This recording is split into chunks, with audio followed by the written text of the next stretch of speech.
Okay, just a very small parcel here, really. It's just about the weight.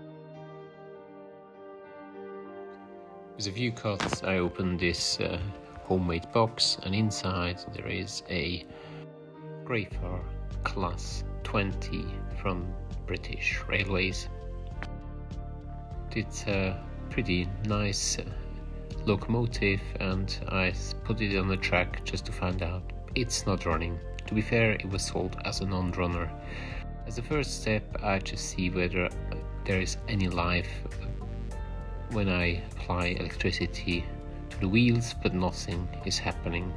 Then I tried directly on one of the brushes and the other motor and the other part of the chassis, but again, nothing is happening.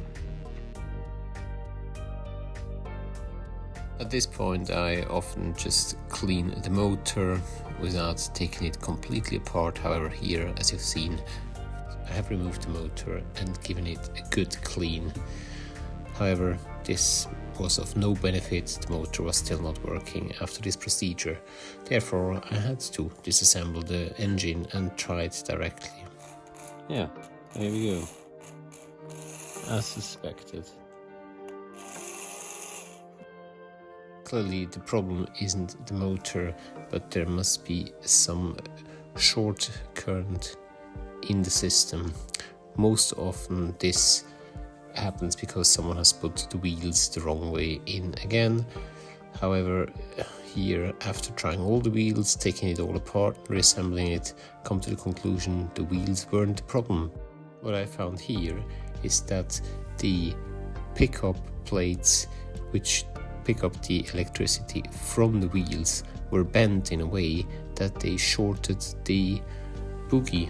Now, having rearranged it, you can see that the current is properly flowing through, and if I put it on a track, all the wheels, you can tell now that the track is on power, that there is pickup on all wheels. So thereafter, I just reassemble the loco and have a go. That's a very satisfying result so far. I think we got pretty far with this one.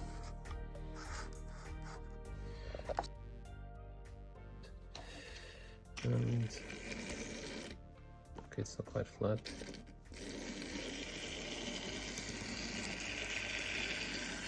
Yep. Graham Class 20 on Tomix. I think it's a super mini layout.